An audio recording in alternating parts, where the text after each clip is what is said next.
Hello everyone, welcome back to your own channel keep creating. दोस्तों, वैसे तो stock market में कई सेक्टर्स हैं और कई इंडस्ट्रीज हैं, पर आज की वीडियो में हम बात करेंगे कि इन सारे सेक्टर्स की क्या क्या कैरेक्टरिस्टिक्स हैं और इनमें से कौन कौन से सेक्टर्स आपके लॉन्ग टर्म इन्वेस्टिंग में काम आ सकते हैं। मैंने चैनल पे basics of investing and wealth creation और म्यूचुअल फंड इन्वेस्टिंग के नाम से दो प्लेलिस्ट भी बनाई हैं। ये सभी फंडामेंटल वीडियोस अगर आपने अभी तक चेक नहीं किए हैं तो प्लीज देखिए। काफी इंपॉर्टेंट कॉन्सेप्ट्स डिस्कस किए हुए हैं जो आपके लिए बहुत यूजफुल रहेंगे। इसकी लिंक अपर राइट कॉर्नर में आ रही है, जो मैं डिस्क्रिप्शन बॉक्स में भी डाल दूंगा। वीडियो के एंड में मैं आपको अपनी ओपिनियन भी दूंगा कि कौन कौन से सेक्टर्स आपको long term direct equity investment के लिए कंसिडर करने चाहिए और क्यों। तो वीडियो के एंड तक बने रहें।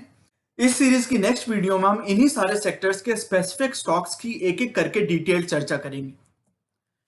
वीडियो शुरू करने से पहले बता दूं कि अगर आपने अभी तक चैनल को सब्सक्राइब नहीं किया तो you are missing a lot of useful information and ideas about investing and wealth creation. आपके सब्सक्रिप्शंस, लाइक्स और कमेंट्स से मुझे मोटिवेशन मिलती है और आपके सजेस्ट किए हुए टॉपिक्स पे भी मैं वीडियोस क्रिएट करने की कोशिश करता रहता हूं। So just smash the like button, subscribe to the channel और साथ ही नोटिफिकेशन बेल दबाना मत भूलिए ताकि आगे आने वाली एक भी वीडियो को आप मिस ना करें। आप हमें फेसबुक, ट्विटर और टेलीग्राम पे भी फॉलो कर सकते हैं ताकि आपकी नॉलेज और भी एनहांस हो सके। लिंक डिस्क्रिप्शन में दी हुई है। So without taking any more of your time, let's get started. तो पहला स्टॉक मार्केट सेक्टर जो हम आज की वीडियो में डिस्कस करने वाले हैं वो है BFSI, banking and financial services industry. BFSI sector को मैं देश की धड़कन मानता हूं, देश की नब्ज मानता हूं। जब तक बीएफएसआई सेक्टर हेल्दी है, स्ट्रांग है, रोबस्ट है, तब तक देश की ग्रोथ अच्छी रहेगी। अगर देश में क्रेडिट फ्लो रुक जाएगा, अगर क्रेडिट फ्लो वीक रहेगा तो इंडस्ट्रीज की ग्रोथ रुक जाएगी, इंडस्ट्रीज की ग्रोथ स्टंट हो जाएगी। इसलिए बीएफएसआई सेक्टर का एक कंटिन्यूअस हेल्दी ग्रोथ होना बहुत जरूरी है देश की जीडीपी की ग्रोथ, देश की रियल इकोनॉमी की ग्रोथ के लिए। देश की ग्रोथ को स्ट्रांग और रोबस्ट रखने में बीएफएसआई सेक्टर का बहुत बड़ा हाथ, बहुत बड़ा कंट्रीब्यूशन है। तो हम यहाँ पे ऑल टाइम चार्ट देखते हैं कि बीएफएसआई सेक्टर की ऑल टाइम परफॉर्मेंस क्या रही है। यहाँ पे करीबन 10 साल का ग्राफ है, 2011 से लेके अभी तक का। तो 10 साल में आप देख सकते हैं कि ये बहुत ही कंसिस्टेंट परफॉर्मर रहा है। हाँ, हालांकि इसमें बीच में उतार चढ़ाव आते रहते हैं, बीच में माइनर फ्लक्चुएशंस आते रहते हैं, but in the long term आप जब इसकी ट्रेजेक्टरी देखेंगे तो आपको ये पॉजिटिव ग्रोथ दिखाता हुआ दिखेगा। आप इसकी ऑल टाइम चार्ट को देख लें तो आपको ये हमेशा हेल्दी ग्रोथ दिखाता रहेगा। इसलिए मुझे ये बहुत ही एवरग्रीन, बहुत ही एवर ग्रोइंग सेक्टर लगता है। इसलिए बीएफएसआई सेक्टर में आपका इन्वेस्टमेंट लॉन्ग टर्म इन्वेस्टिंग के लिए होना मेरे हिसाब से बहुत जरूरी है। You should not avoid BFSI sector when you are thinking about investing for the long term. जैसा मैंने पहले की भी एक वीडियो में कहा था, if you believe in India's growth story you have to believe in BFSI sector's growth story as well. हमारा दूसरा ऐसा ही बहुत ही सिमिलर सेक्टर है आईटी, इंफॉर्मेशन टेक्नोलॉजी या फिर टेक्नोलॉजी। तो इसमें बहुत सारे स्टॉक्स आ जाते हैं। आपको टीसीएस, इन्फोसिस, विप्रो वगैरह जो हमारे पॉपुलर नेम्स हैं उसके बारे में पता ही होगा। तो इसकी ग्रोथ भी आप देख सकते हैं कि जब ऑल टाइम चार्ट पे हम देखेंगे तो इसकी भी ग्रोथ काफी कंसिस्टेंट रहती है। उतार चढ़ाव आते रहते हैं depending on economic circumstances, depending on how the economy and the demand for IT is doing, but overall आप अगर ट्रेंड देखें तो ये काफी पॉजिटिव है। और यहाँ पे आप देख सकते हैं मार्च में इतनी बड़ी गिरावट के बाद क्या शानदार रिकवरी इसने दिखाई है, अपनी ऑल टाइम हाई पे अभी चल रहा है। तो आईटी टेक्नोलॉजी एक ऐसी सेक्टर है जिसकी डिमांड हमेशा बनी रहेगी। ये भी एक एवरग्रीन सेक्टर रहेगा। स्पेशली इंडिया की जो आईटी सेक्टर है, वन ऑफ द वर्ल्ड की स्ट्रॉन्गेस्ट आईटी सेक्टर्स है। हम वर्ल्ड की बहुत सारी कंट्रीज, बहुत लीडिंग कंपनीज को आईटी सपोर्ट देते हैं। हमारी जो आईटी फर्म्स हैं वो वर्ल्ड क्लास फर्म्स हैं। और हम जो प्रेजेंट टाइम्स में जी रहे हैं, जो हम देख रहे हैं कि कोविड के चलते लोग वर्क फ्रॉम होम कर रहे हैं, रिमोट वर्किंग का कल्चर डेवलप हो रहा है, तो ऐसे सारे एनवायरमेंट में आईटी का और भी स्ट्रांग होना, और भी रोबस्ट होना जाहिर सी बात है। तो उस नजर से अगर देखें तो आईटी भी एक बहुत अच्छा सेक्टर है for long term investment. FMCG, fast moving consumer goods, ये तो समझ लीजिए कि इतने एसेंशियल आइटम्स हैं, मतलब इनके बिना हमारा गुजारा नहीं हो सकता, हमारा सस्टेनेंस पॉसिबल नहीं है एफएमसीजी सेक्टर के बिना। हमारी जो डेली एसेंशियल नीड्स की जो आइटम्स होती हैं वो एफएमसीजी प्रोडक्ट्स होते हैं। तो इसमें तो आप देख सकते हैं कि उतनी गिरावट भी नहीं आती है। एक समझ लीजिए कि slow compounder, consistent compounder, turtle compounder, आप जो भी नाम देना चाहें उस हिसाब से आप दे सकते हैं। इसकी हमेशा ग्रोथ इंटैक्ट रहती है। इसलिए आप देखेंगे कि एफएमसीजी को जो सारे स्टॉक्स हैं उनकी पी वैल्यूएशन बहुत हाई होती है। पी वैल्यूएशन मार्केट तभी देती है जब उन सारे स्टॉक्स में सर्टेनिटी दिखती है, उनकी ग्रोथ में एक सर्टेनिटी होती है, एक ग्रोथ मॉडल उनका इंटैक्ट होता है हमेशा के लिए। तो एफएमसीजी प्रोडक्ट्स चूंकि हमारे एसेंशियल आइटम्स होते हैं, डेली यूज के आइटम्स होते हैं, तो इसकी डिमांड कभी भी, कितनी भी कुछ भी समस्या आ जाए, बट हम खाना तो नहीं छोड़ देंगे, हम नहाना नहीं छोड़ देंगे, हम ब्रश करना नहीं छोड़ देंगे। तो ये सारे जो प्रोडक्ट्स हैं इनकी डिमांड हमेशा बनी रहती है। हाँ, एफएमसीजी प्रोडक्ट्स आपको बहुत हाई फ्लाइंग ग्रोथ नहीं देंगे, लेकिन एक कंसिस्टेंट ग्रोथ देंगे। आप समझ लीजिए कि आपकी जो पोर्टफोलियो है उसकी एक बैकबोन बन सकते हैं। Specially in times of fear, in times of uncertainty, FMCG stocks काफी अच्छा करते हैं, काफी रेजिलियंट होते हैं। तो एफएमसीजी भी मेरे हिसाब से लॉन्ग टर्म इन्वेस्टिंग के लिए बहुत अच्छा कैंडिडेट है। अब हमने बात की थी बीएफएसआई सेक्टर की, तो पीएसयू बैंक्स भी ऑब्वियसली बीएफएसआई का ही पार्ट है। Banks, NBFCs, asset management companies होती हैं, लाइफ इंश्योरेंस, तो बहुत सारी इंडस्ट्रीज हैं जो बीएफएसआई के अम्ब्रेला टर्म के अंदर आती हैं। पीएसयू बैंक्स भी उसी के अंदर आते हैं। लेकिन पीएसयू बैंक्स में इन्वेस्टमेंट में मुझे प्रॉब्लम ये लगती है कि मेरा ऐसा ओपिनियन है पर्सनली कि पीएसयू बैंक्स की जो मोटिवेशन होती है सोसाइटी को बेनिफिट करना, या गवर्नमेंट के जो प्लान्स हैं, जो सब्सिडीज हैं, उन मासेस तक पहुंचाना, उनको हर एक आदमी के पास पहुंचाना, उनकी जो ड्राइविंग फोर्स होती है वो प्रॉफिट बनाना नहीं होती है। तो वो सोशल कॉज से तो बहुत अच्छी बात है, सोशल कॉज से पीएसयू बैंक्स बहुत अच्छे हैं उस तरीके से, लेकिन एज एन इन्वेस्टर मुझे पीएसयू बैंक्स में ग्रोथ की पॉसिबिलिटी बहुत कम दिखती है। और आप ऑल टाइम चार्ट यहाँ पे करीबन 10-11 साल का हम चार्ट यहाँ पे देख पा रहे हैं। आप देख सकते हैं इतने सालों में भी इसकी ग्रोथ कितनी साइक्लिकल रहती है, रेंज बाउंड रहती है। थोड़ा ऊपर जाता है फिर नीचे आ जाता है, ऊपर जाता है फिर नीचे आ जाता है। तो इसकी जो ग्रोथ होती है वो कभी भी, आप प्राइवेट बैंक्स की जब बात करेंगे या फिर लाइफ इंश्योरेंस प्लेयर्स की बात करेंगे, specially private life insurance players या जनरल इंश्योरेंस प्लेयर्स, तो इन सभी की जब आप ओवरऑल बीएफएसआई सेक्टर से कंपेयर करेंगे तो इसकी ग्रोथ कंसिस्टेंट नहीं रहती है, हमेशा एक अपवर्ड ट्रेजेक्टरी नहीं रहती है। तो इसलिए मुझे पीएसयू बैंक्स इन्वेस्टिंग के हिसाब से कुछ खास पसंद नहीं आते। ऑटो ऑटो को आप देखें कि पिछले करीबन 8-9 सालों में कितना अच्छा ग्रोथ इसने दिखाया था, काफी अपवर्ड ट्रेंडिंग इसकी ट्रेजेक्टरी थी, आप देख सकते हैं। लेकिन 2017 के मिड और 2018, तो 2017-18 से जो इसमें डाउनटर्न आई है, तो आप देख सकते हैं कि काफी चैलेंजेस से इसको गुजरना पड़ा है। BS4 से BS6 के नॉर्म्स आए, इकोनॉमी में डाउनटर्न थी तो डिमांड अच्छी नहीं थी, तो बहुत सारे फैक्टर्स एक साथ आ गए जिसके कारण कि ऑटो इंडस्ट्री को बहुत सारे चैलेंजेस को फेस करना पड़ा in a very short period of time. लेकिन आप देख सकते हैं कोविड में जो इतनी गिरावट आई है उसके बाद कितनी स्मार्ट रिकवरी दी है, कितनी अच्छी रिकवरी आई है, क्योंकि लोग बात करने लगे हैं कि पब्लिक ट्रांसपोर्टेशन की यूज अब कम हो जाएगी, लोग पर्सनल मोबिलिटी को प्रेफर करेंगे, लोग अपनी बाइक्स यूज करेंगे या अपने कार्स में ट्रैवल करना पसंद करेंगे कुछ महीनों कुछ सालों के लिए भी शायद। तो इसके कारण इसमें बहुत अच्छी ग्रोथ आई है। साथ ही साथ ये जो BS4 से BS6 का ट्रांजिशन था, now it is behind the auto industry, तो इस ट्रांजिशन के अब आगे निकल चुकी है इंडस्ट्री, धीरे धीरे करके अब BS6 सारे व्हीकल्स हो जाएंगे, तो इसमें पॉजिटिव मूवमेंट आ सकती है। तो इसमें मुझे लगता है कि ऑटो इंडस्ट्री में भी आपको ऑल आउट एक इंडेक्स के तौर पे ऑटो इंडस्ट्री में इन्वेस्ट नहीं करना चाहिए, आपको एक स्टॉक स्पेसिफिक अप्रोच रखना चाहिए। जो लो डेट कंपनीज हैं या अच्छी कंपनीज हैं जिनकी मार्केट शेयर अच्छी है, जिनके प्रोडक्ट्स आपको पसंद आते हैं और आपको लगता है कि दूसरों को भी पसंद आते हैं, तो वैसी कंपनीज में स्पेशली आप इन्वेस्टमेंट करने का सोच सकते हैं, जिनकी लिक्विडिटी रेशियोज हैं, जिनकी रिटर्न ऑन इन्वेस्टमेंट्स वगैरह की जो रेशियोज हैं वो अच्छी हैं। तो ऑटो सेक्टर में मेरा ओवरऑल ओपिनियन है कि आप स्टॉक स्पेसिफिक अप्रोच रख सकते हैं। फार्मा में भी मेरा सेम ही कहना है, फार्मा भी कमो बेस्ड एक साइक्लिकल सेक्टर है। 2015 तक आप देखें कि 2014 के मिड तक, 2015 के स्टार्ट के आसपास तक इसमें काफी अच्छा ग्रोथ रहा था। स्पेशली इंडिया की जो जेनेरिक ड्रग बनाने वाली कंपनीज है जैसे सन फार्मा, ऑरबिंदो फार्मा वगैरह, सिप्ला, ल्यूपिन, अब सब, तो ये सारी जो है जेनेरिक ड्रग्स बनाती हैं। जो यूएस में पेटेंटेड ड्रग्स होती हैं उनकी जो जेनेरिक वर्जन्स होती हैं वो बनाती हैं।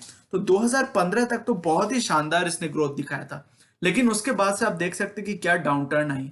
लेकिन कोविड के इस ड्रास्टिक फॉल के बाद क्या शानदार रिकवरी इसमें आई है। ऑब्वियसली अब जब हम बीमारी से लड़ रहे हैं और हेल्थ कंसर्न हमेशा से बना रह रहा है हमारे आसपास, तो उसमें फार्मा कंपनीज को अच्छा करना ही है। तो सेंटिमेंट्स भी ऐसे डेवलप हो गए हैं कि even if fundamentals are not supporting some of the stock price runs, even then pharma companies are doing very well. तो इसलिए मेरा ये मानना है कि फार्मा में भी आपको थोड़ा स्टॉक स्पेसिफिक होने की जरूरत है। हालांकि फार्मा भी आप मान सकते हैं कि एसेंशियल प्रोडक्ट है, इसकी डिमांड कमोबेश एक ही लेवल पे रहती है और आगे आने वाले दिनों में भी ऐसी ही रहेगी। तो ये भी एक काफी रेजिलियंट सेक्टर है, इसको भी काफी डिफेंसिव सेक्टर माना जाता है। जैसे एफएमसीजी एक डिफेंसिव सेक्टर है, वैसे ही फार्मा को भी एक डिफेंसिव सेक्टर माना जाता है। तो in times of calamity, in times of stock market turbulence, pharma, FMCG वगैरह अच्छा करते हैं, ये आपने देखा होगा। तो फार्मा भी अच्छा सेक्टर है, आप इसमें इन्वेस्ट कर सकते हैं। एज एन इंडेक्स इन्वेस्ट करना मुझे उतना पसंद नहीं है फार्मा में, लेकिन आप स्टॉक स्पेसिफिक अगर आप अप्रोच रखें तो लॉन्ग टर्म में कुछ स्टॉक्स आपको बहुत अच्छा वेल्थ क्रिएशन करके दे सकते हैं। नेक्स्ट सेक्टर है कंज्यूमर ड्यूरेबल्स। अब इसमें बहुत सारी चीजें आ जाती हैं, जैसे व्हाइट गुड्स। व्हाइट गुड्स क्या होते हैं? जैसे कि एसी, फ्रिज, वॉशिंग मशीन। तो ये सारे जो यूटिलिटी के प्रोडक्ट्स हो गए वो व्हाइट गुड्स में आ जाते हैं। तो बहुत सारे स्टॉक्स हो गए वो व्हाइट गुड्स सेक्टर को केटर करते हैं। फिर रिटेल, जैसे टाइटन हो गया, एवेन्यू सुपरमार्ट्स हो गया, फिर रिलायंस रिटेल हो गया। तो ये सारे रिटेल प्लेयर्स हैं, ये आपकी जो रिटेल कंजम्पशन है उसको केटर करते हैं। फिर डेली एसेंशियल के भी प्रोडक्ट्स, इसमें एफएमसीजी के भी काफी सारे प्रोडक्ट्स इस सेक्टर में आ जाते हैं। तो ये सेक्टर एक काइंड ऑफ एक मिक्स है बहुत सारी चीजों का, और इसकी भी डिमांड आप देख सकते हैं कंसिस्टेंट रहती है, स्टेबल रहती है। इसको कंज्यूमर ड्यूरेबल इसलिए कहा जाता है क्योंकि इसकी जो डिमांड है बहुत ज्यादा स्लंप नहीं करती है, थोड़ी बहुत ऊपर नीचे हो सकती है, but in the long run इसकी जो डिमांड है वो कंसिस्टेंट रहेगी, स्टेबल रहेगी, और आपको अच्छे रिटर्न्स बना के इसके स्टॉक्स दे सकते हैं। तो कंज्यूमर ड्यूरेबल सेक्टर को भी आप लॉन्ग टर्म इन्वेस्टिंग के लिए कंसिडर कर सकते हैं। उसी तरह कंजम्पशन भी आ जाता है, बहुत ही सिमिलर हो गया कंज्यूमर ड्यूरेबल्स और कंजम्पशन, बट इसमें कुछ और भी सेक्टर्स हैं जो इंक्लूडेड होते हैं, जैसे कि ऑटो, जैसे कि होटल्स, एविएशन, टेलीकॉम। तो ये सारी चीजें जो हम कंज्यूम करते हैं अपनी डेली लाइफ में वो सारी की सारी कंजम्पशन सेक्टर में आ जाएंगी। तो चूंकि ये एक मिक्स है ऑफ डिफरेंट सेक्टर्स, तो इसकी जो बिहेवियर है, इसकी जो कैरेक्टरिस्टिक्स हैं वो is a mix of several different sectors. यहाँ पे एफएमसीजी की जब बात करें तो उसकी कंसिस्टेंटली अपवर्ड ट्रेंडिंग रहेगी, तो इसकी भी थोड़ी बहुत अपवर्ड ट्रेंडिंग है। बट इसमें एविएशन भी है, तो एविएशन आपको पता है कि कोविड में क्या उसको मार पड़ी है। टेलीकॉम भी है जो कि एक साइक्लिकल सेक्टर है। तो इसकी जो बिहेवियर आप देख सकते हैं कि थोड़ी अपवर्ड ही है, लेकिन करीबन 2017 के मिड से या 2018 के स्टार्ट से ये करीब फ्लैट सा ही रहा है। इसकी ग्रोथ, अपवर्ड ट्रेंडिंग ग्रोथ इसकी नहीं रही है। तो इस सेक्टर के लिए भी मेरा यही ओपिनियन है कि इसमें भी आप स्टॉक स्पेसिफिक रह सकते हैं और आप सेक्टर स्पेसिफिक भी हो सकते हैं। इन सारे सेक्टर्स में आपको इन्वेस्ट करने की जरूरत नहीं है if you want to play on the consumption theme. तो इसमें से आप कुछ सेक्टर्स को सिलेक्ट कर सकते हैं which you are more confident about, for which you see consistent stable growth and earnings potential. तो आप उन सेक्टर्स पे फोकस कर सकते हैं rather than focusing on the whole index of consumption stocks. Telecom की जैसे हमने हल्की सी बात भी करी, ये मुझे बड़ा ही साइक्लिकल सेक्टर लगता है, प्लस ये बहुत ही हाईली रेगुलेटेड सेक्टर है। इसके जो प्लेयर्स हैं, जैसे इंडिया में 2-3 प्लेयर्स हैं, वोडाफोन आइडिया हो गया, रिलायंस जियो और फिर भारती एयरटेल। तो ये जो सारे 3-4 प्लेयर्स हैं उनमें कंपटीशन एक तो बहुत ज्यादा है। इसमें जो सब्सक्राइबर की जो लॉयल्टी होती है वो बहुत हाई नहीं होती है, अनलेस आपकी ऐसी कोई जगह पे घर है या ऑफिस है जहां पे कि किसी एक खास प्लेयर का ही रिसेप्शन आता है, उसकी ही नेटवर्क आती है, तो ही आप लॉयल रहोगे to a certain network. Otherwise आपको जहां भी अच्छे ऑफर्स मिलते हैं, अच्छी डेटा पैक मिलती है, अच्छी नेटवर्क मिलती है, आप उस पर शिफ्ट हो जाते हो, and the portability is very easy to do. तो एज अ कंज्यूमर तो बहुत अच्छा है कि आपको ऑप्शंस मिलते हैं, आपको सस्ते से सस्ते में अच्छे से अच्छी क्वालिटी मिल सकती है, अच्छी आपको सर्विस मिल सकती है। लेकिन एज एन इन्वेस्टर आपको थोड़ी परेशानी है क्योंकि कस्टमर की कोई लॉयल्टी ही नहीं है, तो कंपनी की कोई एक मोट नहीं है, कोई बैरियर टू एंट्री नहीं है। Consumers can switch from one provider to the next provider in a matter of a day. तो कोई लॉयल्टी नहीं है, और इसकी जो अर्निंग्स की जो पोटेंशियल है वो तो स्टेबल है, क्योंकि आप हम डेटा यूज करना बंद नहीं कर देंगे या टेलीफोन रखना बंद नहीं कर देंगे, वो तो एक एसेंशियल यूटिलिटी है। लेकिन इसमें अर्निंग्स की ग्रोथ की, अगर इसमें 10% की ग्रोथ अभी दिख रही है तो अगले साल 20% की ग्रोथ हो जाएगी, ऐसी ग्रोथ दिखनी मुश्किल है। और उसके कारण ये है कि कंपटीशन बहुत है और प्लस रेगुलेशन बहुत है। गवर्नमेंट ऑफ इंडिया कभी भी इन प्लेयर्स को, टेलीकॉम प्रोवाइडर्स हैं उनको, अपनी प्राइस को एस्ट्रोनॉमिकली हाई नहीं होने देगी। तो telecom regulatory authority of India जो ट्राई है वो हमेशा रेगुलेटेड रखती है इस सेक्टर को। तो तमाम तरह के कंपटीशन और रेगुलेशन के कारण मुझे टेलीकॉम एक साइक्लिकल सेक्टर लगता है, और ग्रोथ की चांसेस इसमें अनप्रिडिक्टेबल लगती है मुझे। मैं ये नहीं कह रहा कि इसमें ग्रोथ नहीं होगी या भारतीय एयरटेल में ग्रोथ पोटेंशियल नहीं है, हो सकता है। और खासकर जैसे हम देख रहे हैं कि जो जैसे जैसे डेटा का यूसेज बढ़ता जा रहा है, तो जो एवरेज रेवेन्यू पर यूजर है आरपू, वो आरपू बढ़ सकता है हर कंपनी के लिए। लेकिन अब वो कितना बढ़ेगा, कितना किस परसेंटेज से बढ़ेगा, कितने साल तक बढ़ेगा, फिर कुछ दिन कुछ साल तक बढ़ के फिर से स्टेबल हो जाएगा और फिर एक प्लेटू कर जाएगा। तो ये सारे जो क्वेश्चंस हैं इसके कारण एक अनसर्टेनिटी रहती है। इसलिए मुझे telecom sector as an index, as a sector investment के लिए उतना पसंद नहीं आता है। मेटल्स के साथ भी वही बात है, आप देख सकते हैं कितना रेंज बाउंड रहता है, बहुत ही साइक्लिकल सेक्टर है। जब इकोनॉमी अच्छा करती है तो इसमें बूम आता है, और फिर जब डाउनटर्न शुरू हो जाता है तो ये नीचे नीचे जाके फिर ऊपर जाएगा, फिर नीचे आएगा। तो ये बड़ा ही साइक्लिकल है, तो इसलिए मुझे मेटल्स, कमोडिटीज वगैरह पसंद नहीं आते। तो हमने कमोडिटीज की बात ऑलरेडी थोड़ी सी कर ली, तो इसमें और भी कुछ सेक्टर्स आ जाते हैं जैसे कि सीमेंट, पावर, ऑयल, एग्रोकेमिकल्स वगैरह। इसमें कुछ अच्छे प्लेयर्स आप सीमेंट, इंफ्रा वगैरह में देख सकते हो। पावर में एनटीपीसी ठीक ठाक सा स्टॉक है, बट ओवरऑल अगर देखा जाए as a sector, as an index, तो मुझे मेटल्स भी कुछ खास पसंद नहीं आते और कमोडिटीज भी कुछ खास पसंद नहीं आती। और आप देख सकते हैं इसके 10 ईयर के चार्ट पे ये ऑलमोस्ट साइक्लिकल सही है, ऊपर जाता है नीचे आता है, ऊपर जाता है नीचे आता है। यूटिलिटीज के साथ भी वही बात है, क्योंकि इसमें एक मिक्स ऑफ डिफरेंट सेक्टर्स है। एनर्जी भी आ जाता है, पावर डिस्ट्रीब्यूशन कंपनीज जिसे डिस्कॉम्स कहते हैं, फिर गैस। तो इसकी भी ग्रोथ काफी अनप्रिडिक्टेबल सी रहती है। जब इकोनॉमी अच्छा करती है तो इसके स्टॉक्स और ये इंडेक्स वगैरह सब ऊपर जाते हैं, लेकिन जब इकोनॉमी में डाउनटर्न आती है या फिर एक स्लगिशनेस आती है तो ये यूटिलिटीज भी अंडर परफॉर्म करते हैं compare to the broader market. Reality, तो रियल एस्टेट आप देख सकते हैं कि हमारे 5-6 सालों में कुछ खास रियल एस्टेट में ग्रोथ दिखी नहीं है इंडिया में। जो प्राइसेस 2014-15 के आसपास थी, अभी भी रियल एस्टेट की प्राइसेस अराउंड उसी के आसपास होवर कर रही हैं। तो आप इस इंडेक्स में भी उस चीज को देख सकते हैं कि जो जिस लेवल पे 2014 में ये इंडेक्स था, ऑलमोस्ट उसी लेवल पे अभी भी है। तो आपको ये 10 साल का चार्ट देख के ये इंस्पिरेशन मिलती है कि एज एन इंडेक्स आप रियलिटी में इन्वेस्ट करें, तो वो मैं आप पे डिसीजन छोड़ देता हूँ। इसमें भी कुछ एक दो प्लेयर्स हैं जो अच्छे हैं और उनमें आप थोड़ी बहुत एक्सपोजर ले सकते हो, थोड़ी बहुत इन्वेस्टमेंट करके देख सकते हो, but this should not form the backbone, the core of your portfolio in my opinion. Oil and gas के साथ भी वही बात है, और एक्चुअली ऑयल एंड गैस में एक्चुअली बहुत सारे पीएसयूज आ जाते हैं। तो आपको डिविडेंड के लिए अगर इन्वेस्ट करना है तो आप कुछ स्टॉक्स जैसे कि ओएनजीसी, गेल, उन पे नजर रख सकते हैं, but as an index, as a sector, मुझे ऑयल एंड गैस भी बहुत इंस्पायर नहीं करता फॉर लॉन्ग टर्म इन्वेस्टमेंट। तो ये मेरी ऑनेस्ट ओपिनियन है। इंफ्रा में बहुत सारी चीजें आ जाती है, क्योंकि इंफ्रास्ट्रक्चर की जब हम बात करते हैं तो देश की इंफ्रास्ट्रक्चर में बहुत सारे सेक्टर्स कंट्रीब्यूट करते हैं। उसमें सीमेंट भी है, एविएशन है, ऑयल एंड गैस है, कंस्ट्रक्शन है, कैपिटल गुड्स में से कि एलएनटी एक्चुअली कंस्ट्रक्शन और कैपिटल गुड्स दोनों में ही काउंट होता है। तो इसकी भी जो ग्रोथ है वो आप देख सकते हैं कि कैसी रेंज बाउंड रहती है। ऊपर जाता है, फिर कुछ साल नीचे, फिर ऊपर, फिर थोड़ी देर नीचे। तो आप देख सकते हैं कि 10 साल के चार्ट पे बहुत ज्यादा इंस्पायरिंग नहीं लगता है फॉर लॉन्ग टर्म। यहाँ पे जो भी मैं बात कर रहा हूँ कंसिस्टेंट ग्रोथ की बात कर रहा हूँ। आप इन्वेस्ट कर सकते हो, और मैंने बात भी करी कि बहुत सारे सेक्टर्स में आप स्टॉक स्पेसिफिक अप्रोच ले सकते हैं। ऐसा नहीं कि कोई सेक्टर अपनी पूरी तरह से खराब है।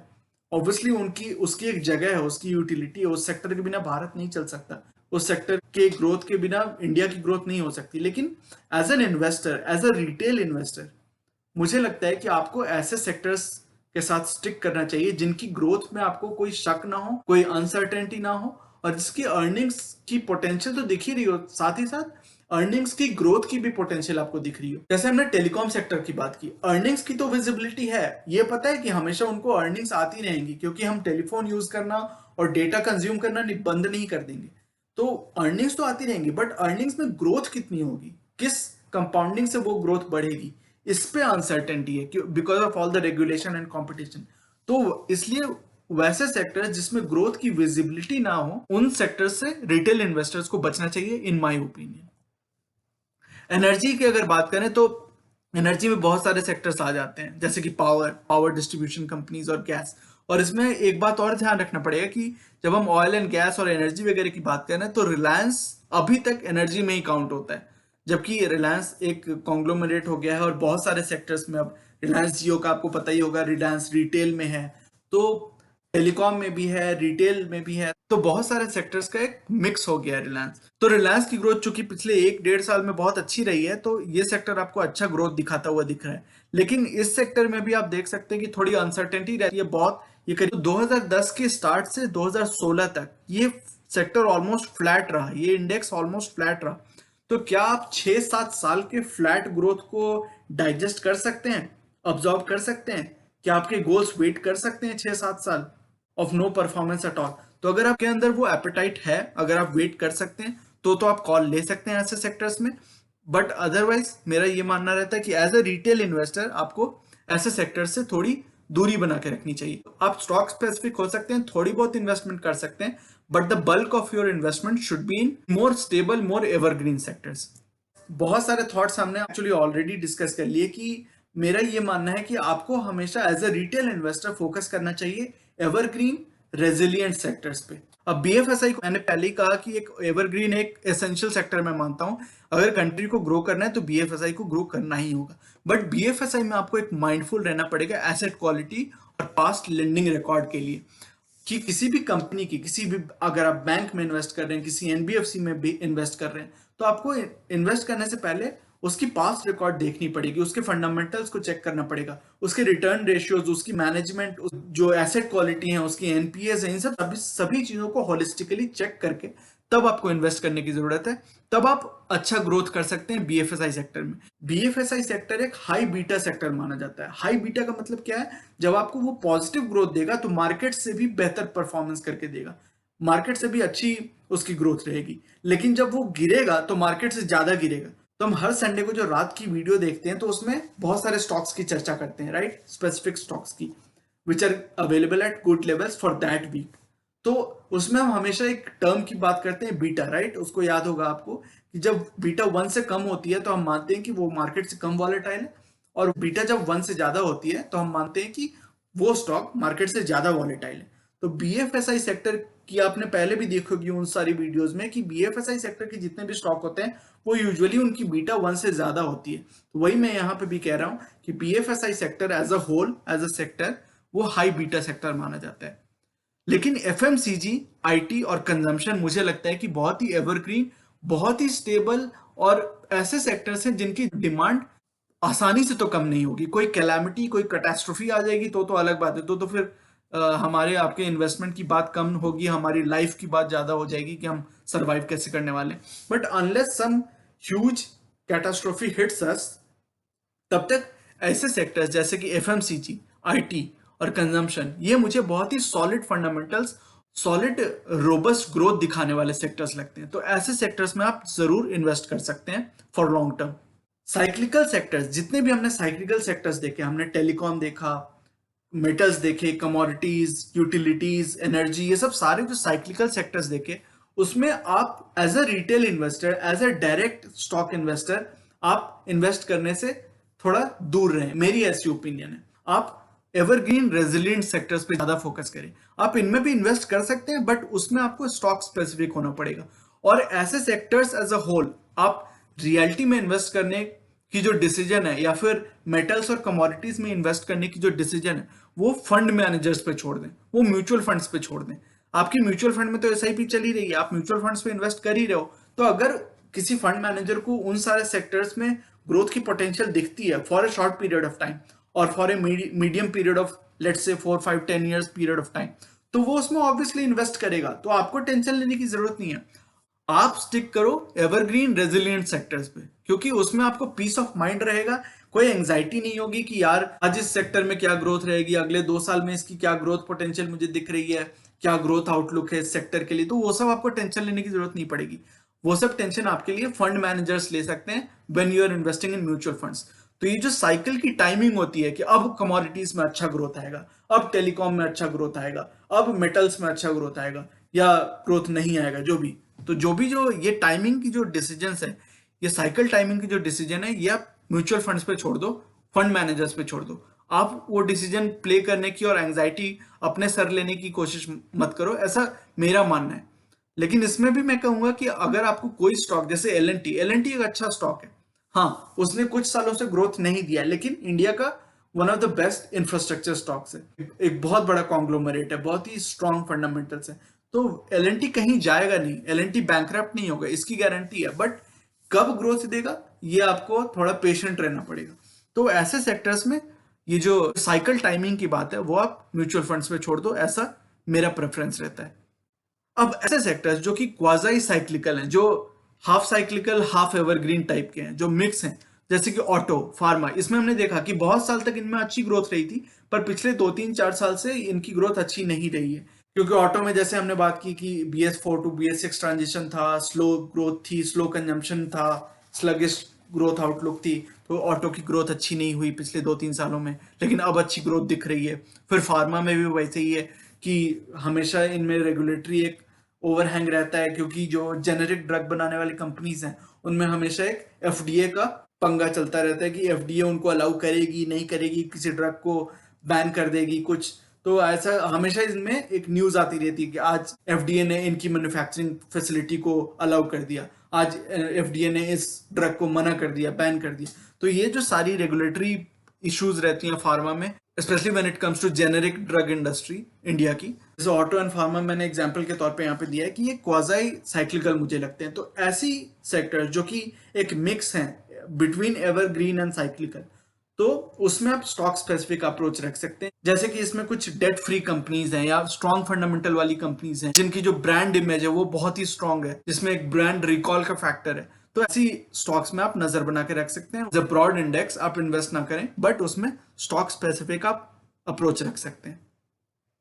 और इन सभी की, जैसा हमने वीडियो के स्टार्ट में कहा था कि अगली जो वीडियोस आने वाली हैं, अगली कुछ वीडियोस इन सारे सेक्टर्स के स्पेसिफिक स्टॉक्स, मुझे कौन कौन से मेरे फेवरेट स्टॉक्स हैं, उन सभी पे हम चर्चा करेंगे, उनके फंडामेंटल्स की थोड़ी ब्रीफली चर्चा करेंगे और उनके चार्ट्स को देखेंगे और समझने की कोशिश करेंगे कि इन सारे सेक्टर्स में कौन कौन से स्टॉक्स हैं जो मुझे स्पेसिफिकली पसंद आते हैं। तो उन सारे वीडियोस को देखने के लिए you should definitely remain posted और चैनल को सब्सक्राइब करें। और मुझे आप बता सकते हैं कि कौन से स्टॉक्स की फंडामेंटल एनालिसिस आपको देखनी पसंद आएगी, कौन से स्टॉक्स की फंडामेंटल एनालिसिस आप देखना पसंद करेंगे, और कौन से सेक्टर्स हैं और कौन से स्टॉक्स हैं जिनकी आप डिटेल्ड डिस्कशन यहाँ पे देखना चाहते हैं। तो उन सारों को आप कमेंट्स में मेंशन कर सकते हैं ताकि हम एक कंस्ट्रक्टिव डिस्कशन कर पाए फॉर द कमिंग वीडियोस।